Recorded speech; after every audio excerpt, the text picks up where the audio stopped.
John over on the SOM bike table, and that's for a raffle. We're going to have actually two raffles, so two pedometers, very nice pedometers, donated by Risa Linsky, Soma on Foot.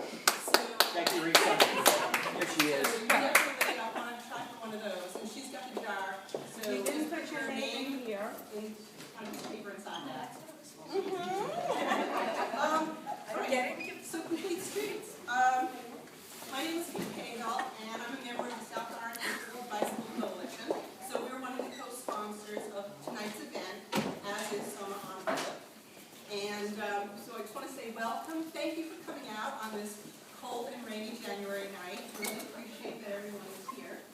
And so just to get things started, I wanted to say that every year S1 Bike puts sort of a list of things together that they want to accomplish for the year.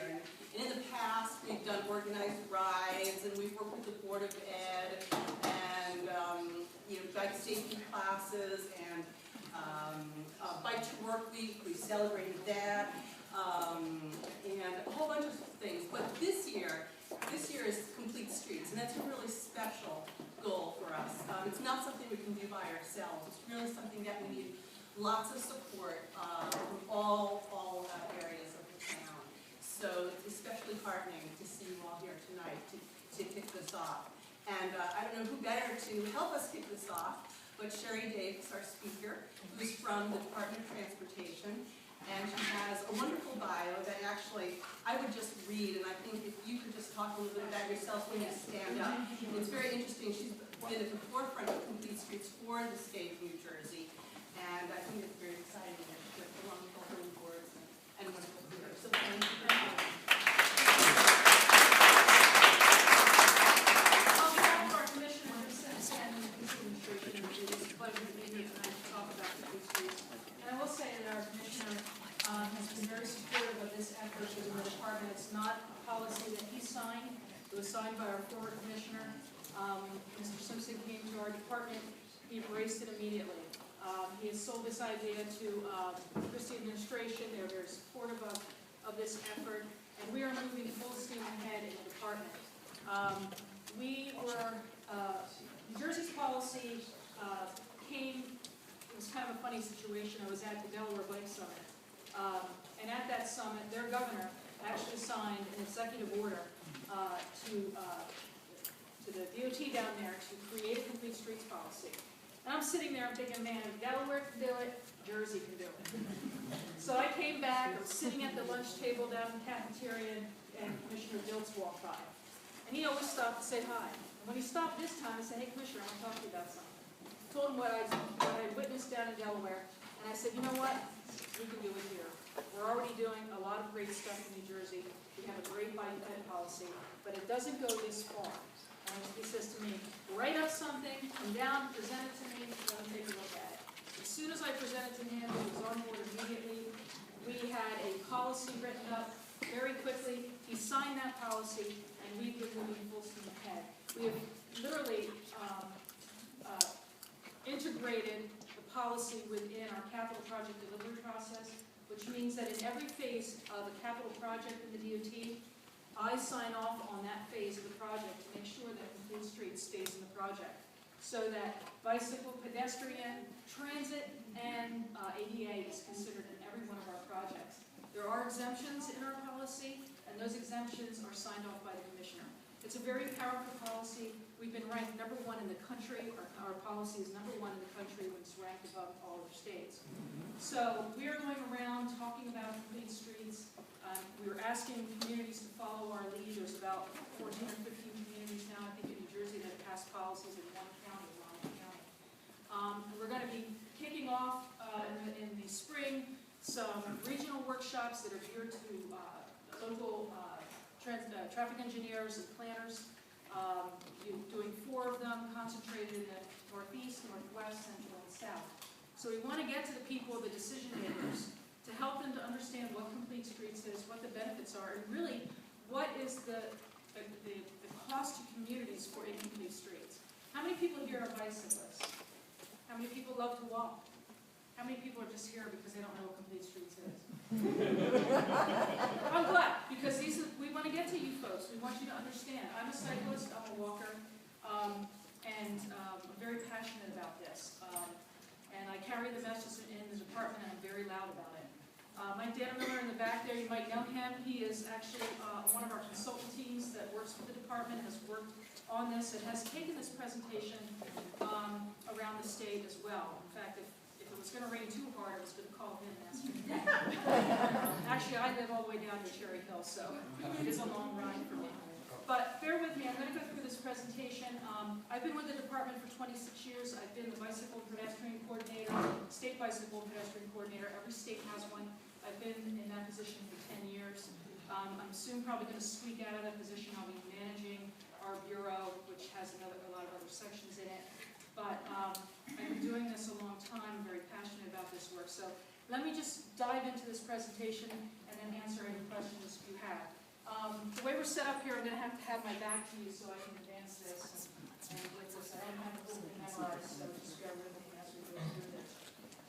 Like I said, we adopted a complete streets policy, and what I'm going to do here with this presentation is basically outline the policy, as well as provide a template for New Jersey communities across the state to develop and implement their own complete streets policies. As we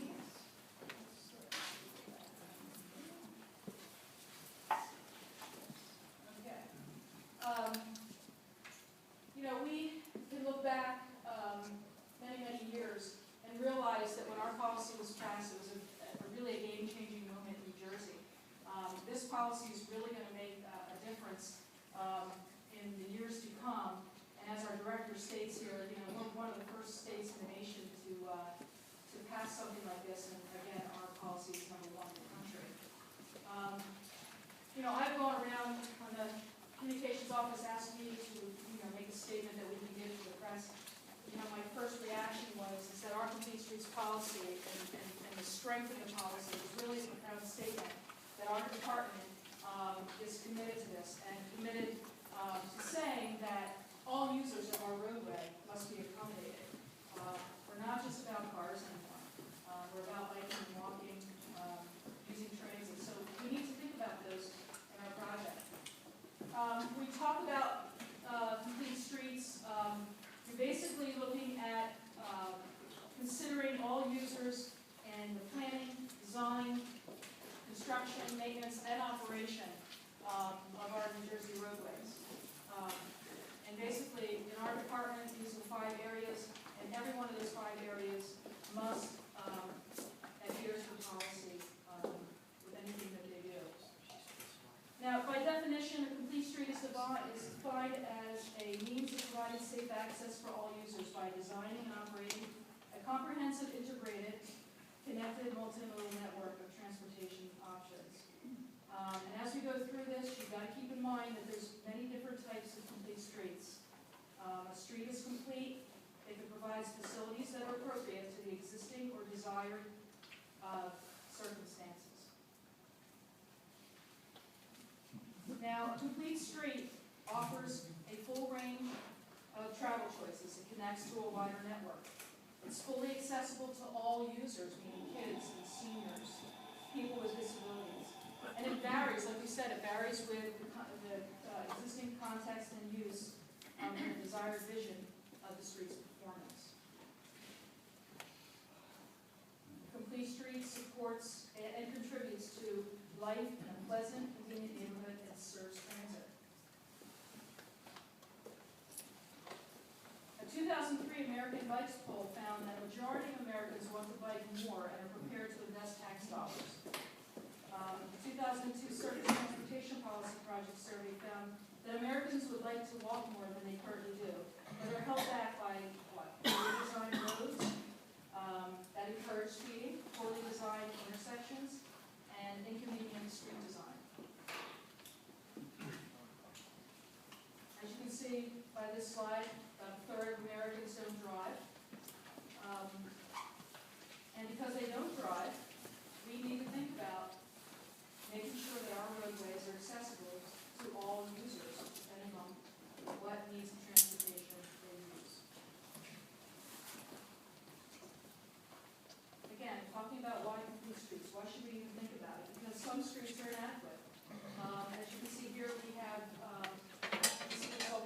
state highways, no sidewalks for pedestrians. The lanes are too narrow, not enough room to share the road with bicycles.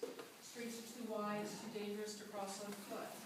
That's a corridor-wide problem across the state. And again, no accommodations for people with disabilities. And I always point out this picture in the lower corner, right corner. I took that picture. It's Route 38 in Lumberton or Mount Laurel area. I could not believe my eyes.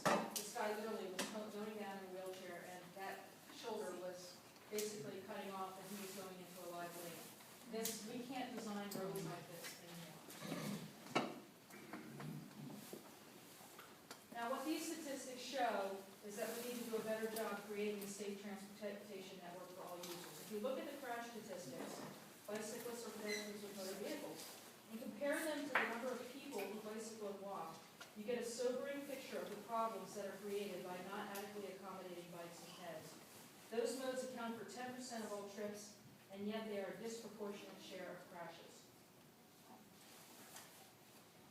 Now, there's a tipping point where more bicycle and pedestrian travel results in fewer crashes with motor vehicles. For example, Europe has more bicycle and pedestrian travel and far fewer deaths. Again, I'm going to talk about the benefits of complete streets. Improves safety, provides connections, promotes healthy lifestyles, creates more livable communities, reduces congestion and greenhouse gas emissions, and finally makes fiscal sense. And we talk a lot about that in the department when we are selling complete streets to our designers, is that really adding bike and ped, transit, and ADA facilities to a project is really minimal to the total cost of the project. I use the example of the Route 36 Highlands Bridge. I think that bridge was something like, what, $36 million to build or something, and the bike ped piece of that was really only $4 million.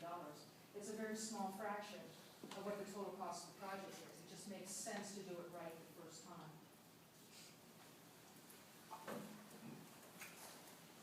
When we talk about complete streets, we have rural, we have suburban, and urban areas where, and we're going to talk about all these tonight, where in some cases the street might already be completed. In other cases, we need to do more to complete the street. So this just gives you really just a view of, some of the needs and the context of what we're going to be talking about tonight. Now, the problem here is the concept of complete streets is often directly at odds with the historical way in which we design roadways, not rocket science. Through decades of practice, standard roadway designs focused on achieving the goal of moving high volumes of vehicles quickly. So a common misconception is that bicycle and pedestrian facilities put people in harm's way. In reality, cyclists and pedestrians are at risk when facilities aren't provided. Things like bike lanes, sidewalks, enhanced crossings lessen that risk. The slides that follow will illustrate some of these types of facilities, which are elements of a complete street.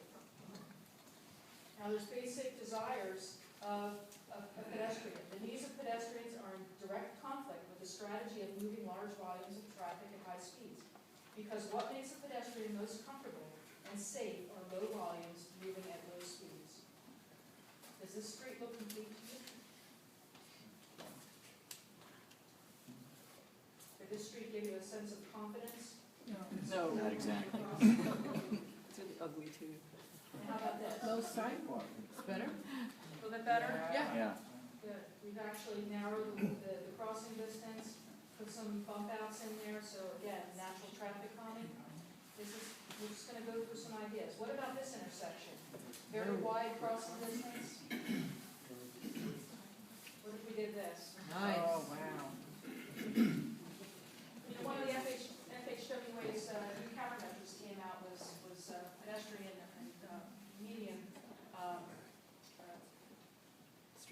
attributes like this, and we're going to be concentrating on that in our roadway designs going forward.